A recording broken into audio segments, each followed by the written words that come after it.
السلام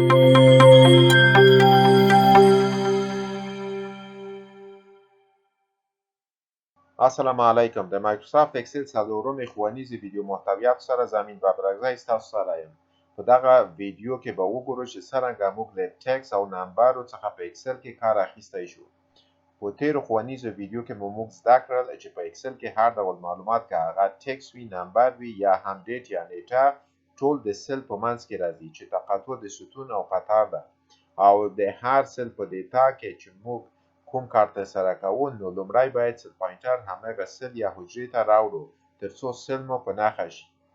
د هوم ټاب په کلیک کولو سره ریبن یې څرګندیږي چې پکې د الاینمنت ګروپ یا کټګورۍ تاسو ته ځینې داسې اپشنې درکړي چې په اسانۍ سره د خپل سل یا حجرې ډیټا یا معلومات ته ځانګړی شکل یا موقعیت ورکړئ چې ډیری مواردو کې ډیر اړین کارونه ترسره کوي. د دې لپاره چې نتیجه سمه ښکاره شي، زه د هیډینګ د قطار لوړوالی او د کاست کالم پلنوالی زیاتوم، او د کوم سل ډیټا چې موږ موقعیت ته تغییر ورکوو سل پوینټر هماغه سل ته منتقلوو. د بیلګې په توګه که چیرې غواړئ ډیټا مو په عمودي بڼه د سل پاسنی، منځنی او یا هم لاندنی موقعیت ونیسي، په پاسني قطار د الاینمنت ګروپ کې ټاپ الاینمنت، میډل الاین او یا هم باټم الاینمنت ته ټک ورکړئ. تاسو ګورئ چې موجوده ډیټا په سل کې تغییر د موقعیت کوي، او که غواړئ چې په افقي ډول د سل په منځ کې تغییر د موقعیت ورکړئ نو له دغو اپشنو څخه کار اخیستی شئ چې الاین لیفت، سنټر او الاین رایټ اپشنې دي. په همدې توګه اورینټیشن اپشنو څخه په ګټې اخیستنې سره کولی شئ سل کې د متن یا ټکسټ جهت ته تغییر ورکړئ چې پکې انګل، کاونټر کلاک وایز یعنې مخالف د عقربې ساعت، کلاک وایز هم جهت د عقربې ساعت، ورټیکل ټکسټ، عمودي ټکسټ، روټیټ ټکسټ اپ، روټیټ ټکسټ ډاون او فارمټ سل الاینمنت پکې شتون لري چې خپل اړتیا ته په کتو ورڅخه کار اخیستی شئ. او که خپل لومړي حالت ته یې راوستل غواړئ نو ډیګري یا درجه د انګل یا زاویه یې صفر کړئ.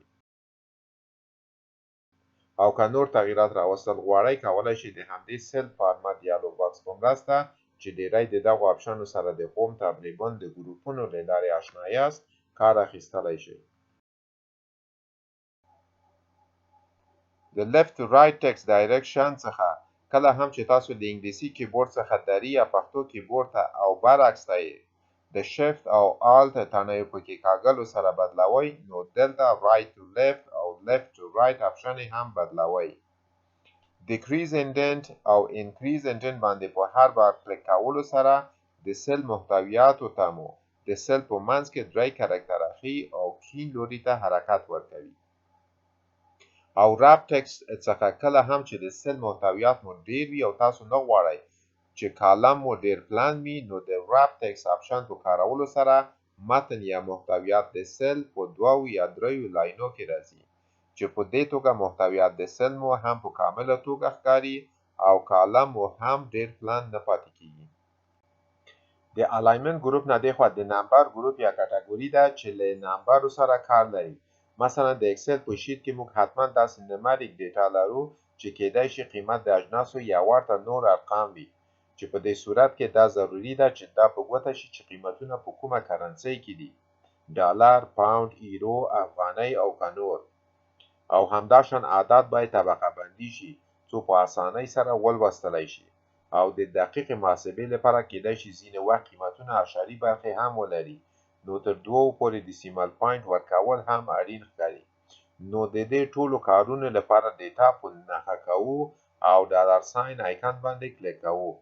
تاسو وینئ چې په نښه شوي عدد یا ډیټا ته د ډالرو کرنسۍ ډیسیمل یا اعشاري تر دوو ارقامو پورې او د طبقه بندۍ فارمټ چې د لویو عددو په لوستلو کې مرسته کوي ورکول کیږي. او د نورو کرنسیو یا اثارو د سمبول د ورکړې لپاره د سمبول په دې سرکوزي غشي باندې کلیک کړئ او له ځوړنده شوي لیست څخه د خپلې خوښې کرنسۍ سمبول په ګوته کړئ. مثلا زه دلته د افغانۍ سمبول ورکول غواړم نو AFN چې د افغانیو سمبول د انتخابوم او که دسیمال پوینټ یې زیاتوي یا کموي نو دلته کولی شئ اعشاري خونې یې زیاتې یا کمې کړئ او په پای کې اوکې باندې کلیک کړئ. تاسو وینئ چې اعدادو ته د افغانیو سمبول او یوه خونه اعشاري ورکړل شوه. که د پرسن علامه یا نښه ورکوئ نو د پرسن په آیکن باندې کلیک کړئ. دا په دې معنی چې په نښه شوي اعداد 100 ښیي چې په 100 باندې له تقسیمولو څخه وروسته تاسو ته لومړي اعداد درکوي. او که یوازې غواړئ چې نمریک ډیټا مو طبقه بندي شي نو په دې کامه باندې کلیک کړئ. که دسیمل یا اعشاري خونې چې بای ډیفالت 2 دي کم یا زیاتول غواړئ نو له دغو آپشنو څخه چې انکریز دسیمل او ډیکریز دسیمل دي کار اخیستی شئ. او که نمریک ډیټا مو له ټولو دغو سمبولونو څخه خپل لومړي حالت ته راوستل غواړئ نو دغه لانچ آیکن یا سرکوزي غشي باندې کلیک کړئ او له دیالوګ باکس څخه په داسې حالت کې چې د نمبر ته فعال دی جنرال باندې کلیک کړئ او اوکې کړئ.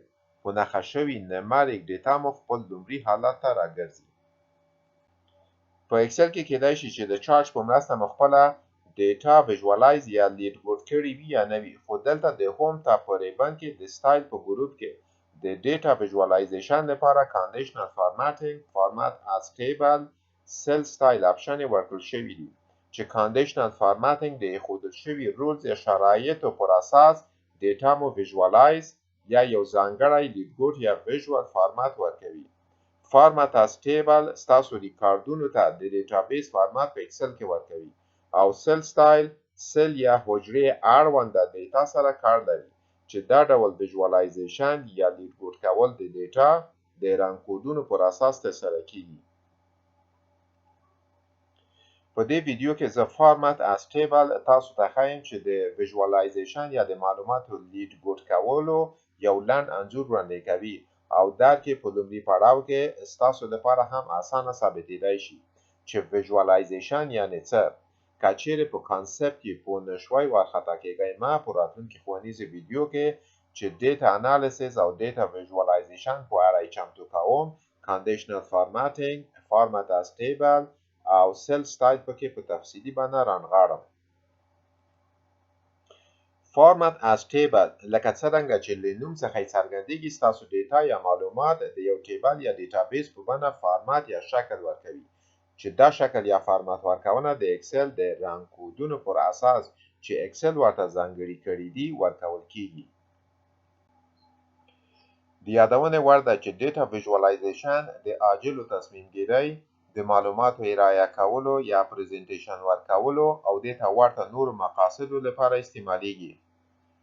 اوس کومه ډیټا چې موږ یې ټیبل فارمټ ته اړول غواړو په نښه کوو یا هم سیل پوینټر د ډیټا په لومړي سیل کې راولو او د سټایل په ګروپ کې فارمټ از ټیبل باندې په کلیک کولو سره تاسو وینئ چې ګڼ فارمټونه په 3 کټګورۍ کې درکوي چې لایټ، میډیم او بلاک دي. یو له دغو څخه په ټاکلو سره ډیټا مو ټاکل شوي فارمټ پر بنسټ د ټیبل په بڼه څرګندېږي. او پاس په مینو بار کې د ټیبل ډیزاین په نوم یو ټاب هم اضافه کیږي چې د ځینو آپشنو په کارولو سره کولی شئ ډیټا مو فلټر کړئ. د ټیبل ډیزاین په ټاب باندې کلیک کړئ او فلټر بټن که چیرې ستاسو غیر فعال وي هغه فعال کړئ. ګورئ چې د هر کالم د هیډینګ په ښي لوري کې د ځوړنده کیدونکي باکس غشی ښکاري چې تاسو ته د فلټر کولو نورې آپشنې درکوي. مثلا د کوم فیلډ یا کالم پر اساس چې تاسو خپل ریکارډونه سورت یا تنظیموئ پر غشي باندې کلیک کړئ. مثلا زه د کاست فیلډ پر بنسټ غواړم ریکارډونه له کوچني عدد نه تر لوی عدد پورې تنظیم کړم. نو کلیک کوم او سورت لارجست تو سمالست ټاکم. تاسو وینئ چې په کاست فیلډ یا کالم کې لومړی هغه قیمت راغلی چې تر ټولو لوی قیمت دی او په ترتیب نور قیمتونه. خو دا یوازې د کاست فیلډ نه دی چې قیمتونه یې په دې ترتیب راځي، بلکې ټول فیلډونه چې د کاست فیلډ خوځېدلي ډیټا سره تړاو لري په ترتیب ورسره حرکت کوي. یا هم د بیلګې په توګه غواړو چې د نیم برند فیلډ یا کالم پر بنسټ ریکارډونه مو فلټر کړو. نو په غشي باندې کلیک کوو او کارسر ټکس فلټر باندې راوړو. ټکس ځکه دلته څرګندیږي چې په نښه شوی فیلډ نمبر نه بلکې ټکس فیلډ دی. نو په راوړلو سره په ښي لوري کې له دغو لاجیکل اپریټرو څخه یو انتخابوو لکه ایکوال یا مساوي، او په دې مخامخ ټکس باکس کې مثلا ډل ټایپوو په دې معنا چې شو روز ویر یعنی وښایي هغه ریکارډونه چې نیم برانډ فیلډ ډیټا مساوي په ډل وي او اوکې ته ټک ورکوم. تاسو ګورئ چې ټول ټیبل فلټر کیږي او یوازې هغه ریکارډونه څرګندیږي چې نیم برانډ یې ډل وي، چې په پای کې کولای شئ په مستقله توګه دغو ریکارډونو باندې ځینې عملیې ترسره کړئ. مثلا د سم فنکشن په کارولو سره غواړو معلوم کړو چې کاست یې څومره کیږي، نو سل پوینټر د ټیبل لاندې په خالي قطار کې راولو او دلته د ټوټل هیډینګ ورکړو او ورپسې سل پوینټر د کاست فیلډ لاندې راولو او د سم فنکشن باندې کلیک کوو. حاصل جمع د دغو څلورو ریکارډونو راکوي. اوس که اندازه او د رو لوړوالی یې زیاتول یا کمول غواړئ کولی شئ زیات یا کم یې کړئ یا دې ته ورته نورو اپشنو څخه کار اخیستی شئ. دا ول د دغې ښوونیزې ویډیو چمتو شوي محتویات. که چیرې ویډیو مو خوښه شوې وي ضرور یې لایک او شیر کړئ او که چینل ته نوي یاست نو سبسکرایبول مه هیروئ. ګنګلي یا زنګولې ته هم ټک وکړئ ترڅو د ټولو نوو ویډیوګانو څخه پر وخت خبر شئ. تر بلې ښوونیزې ویډیو ښې چارې.